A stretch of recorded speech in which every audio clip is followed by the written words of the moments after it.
आज से 6.5 करोड़ साल पहले पृथ्वी कुछ ऐसी दिखाई देती थी। जहां आप बैठे हैं वहां डायनासोर घुमा करते थे। समुद्र की गहराई से लेकर आसमान की चोटी तक 1 लाख किलो वजनीय जीव से लेकर 4 हाथियों से भी बड़े पक्षी तक हर कोने में बस इनका ही राज था। लेकिन ऐसा क्या हुआ कि सिर्फ चंद घंटों में इनका विनाश हो गया? हमारे पूर्वज ही जिंदा क्यों बचे और इंसान पृथ्वी पर कैसे आए, जानते हैं इस वीडियो में। समय में थोड़ा पीछे चलते हैं। ये है हमारी पृथ्वी। उस वक्त ऑक्सीजन ज्यादा होने की वजह से 30-35 महले की बिल्डिंग जितने ऊंचे पेड़ हर जगह दिखाई देते थे और इनमें रहते थे डायनासोर। ये है 8 मंजिला ऊंचा अर्जेंटोसोरस। एक दिन में ये कई जंगल चर जाते थे। उस वक्त पृथ्वी कुछ ऐसी दिखाई देती थी।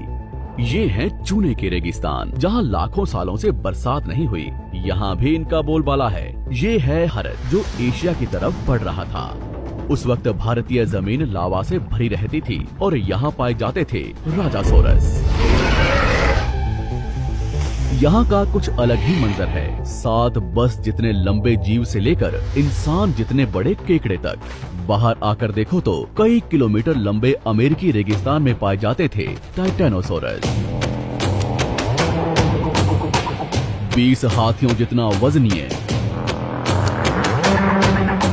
8 महले की बिल्डिंग से भी ऊंचे ये जीव आज यहाँ बच्चे पैदा करने इकट्ठा हुए हैं।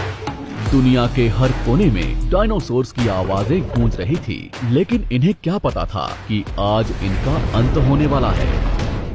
दरअसल हमारे सौरमंडल में जुपिटर और मंगल ग्रह के बीच बहुत से उल्कापिंड हैं, जो सूरज का चक्कर लगा रहे हैं। अंत के 10 करोड़ साल पहले इनमें से ही 2 उल्कापिंडों के बीच टकराव हुआ और उसका एक टुकड़ा तेज गति से पृथ्वी की तरफ बढ़ने लगा। पृथ्वी के पास आते ही उसके कुछ टुकड़े चांद पर गिरे, मगर गति तेज होने की वजह से चांद का गुरुत्वाकर्षण उसे खींच नहीं पाया। पृथ्वी के करीब आते ही उसकी गति बढ़ने लगी। वातावरण के घिसाव ने उसे जलाना शुरू कर दिया और वो 80,000 किलोमीटर प्रति घंटे की रफ्तार से पृथ्वी से टकराया।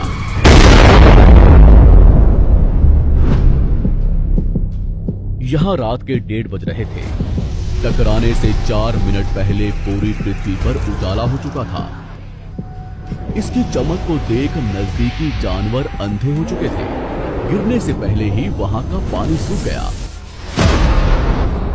गिरते ही विस्फोट से निकली ऊर्जा आज के 10 करोड़ परमाणु बम के बराबर थी। इससे निकल रही 6000 डिग्री सेल्सियस की गर्मी ने आसपास के जानवरों को तुरंत भाप बनाकर उड़ा दिया। 150 किलोमीटर के दायरे की जमीन अंतरिक्ष तक पहुंच गई और अब तक सिर्फ 5 सेकंड ही बीते हैं। इस विस्फोट से जन्मी झटके की लहर 550 किलोमीटर प्रति सेकंड की रफ्तार से आगे बढ़ी।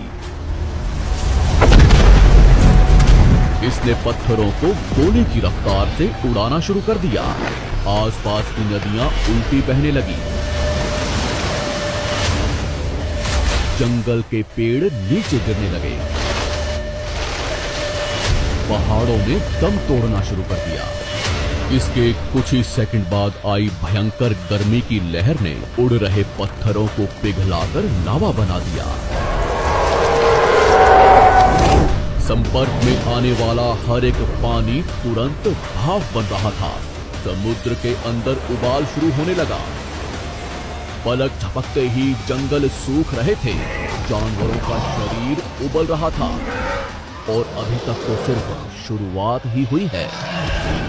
टकराव से हजारों टन मलबा अंतरिक्ष में पहुंचा था, जो गुरुत्वाकर्षण की वजह से पृथ्वी के चारों तरफ फैलकर पृथ्वी पर गिरने लगा। उसमें भी आग लग रही थी और जहां ये गिर रहे थे वहां कई किलोमीटर तक विनाश हो रहा था। टकराव ने पृथ्वी को अंदर से भी हिला दिया था, जिससे कुछ ही सेकंड में पृथ्वी पर भूकंप आना शुरू हो गया। भूकंप की तीव्रता ज्यादा थी, इसलिए समुद्र का पानी जमीन में बैठे रेत से मिलने लगा, जिससे जीवों को घुटन होने लगी और वहां भी पतन शुरू हो गया। अभी सिर्फ 5 मिनट ही बीते हैं और बाहर जानवरों में भगदड़ मच चुकी है। घटनास्थल पर पैदा हुई गर्म धूल और मिट्टी तेजी से आगे बढ़ रही थी। बादलों में धूल जाने की वजह से इनमें बिजली गिरनी शुरू हो चुकी थी। इस तूफान के बीच आने वाले हजारों टन वजनीय जानवर और पेड़ हवा में उड़ रहे थे। कुछ ही देर में ये तूफान अफ्रीका तक पहुंचा, जिससे वहां के चूने के रेगिस्तान वातावरण में मिलने लगे और बादल जहरीले होने शुरू हो गए। इसके पीछे टकराव ने समुद्र के पानी को बादलों से भी ऊंचा उठा दिया था, जिससे गर्म पानी की भयानक बाढ़ आ रही थी। 5 घंटे के अंदर पूरी पृथ्वी धूल से ढक गई। पृथ्वी का औसत तापमान कई 100 डिग्री सेल्सियस तक पहुंच चुका था। पूरी दुनिया के जंगलों में आग लगी हुई थी और भूकंप ने मरे हुए ज्वालामुखियों को उजागर कर दिया था। हर सेकंड पृथ्वी गर्म हो रही थी, ऑक्सीजन कम हो रहा था, पृथ्वी पर जमी बर्फ पिघल रही थी और नदियों में बाढ़ आना शुरू हो चुका था। इस महाविनाश के बाद ज्यादातर जमीन में रहने वाले कीड़े मकोड़े और स्तनधारी जीव ही जिंदा बचे थे। पृथ्वी की 70% आबादी विलुप्त हो चुकी थी। कुछ डायनासोर्स अभी भी जिंदा थे, जो या तो छोटे थे या उन्हें किसी गुफा ने बचा लिया था। समुद्र की गहराई में रहने वाले जीव भी सलामत बचे थे, लेकिन अब धूल से ढकी ये पृथ्वी ठंडी पड़ रही थी और कुछ ही महीनों में पूरी पृथ्वी बर्फ से ढक गई।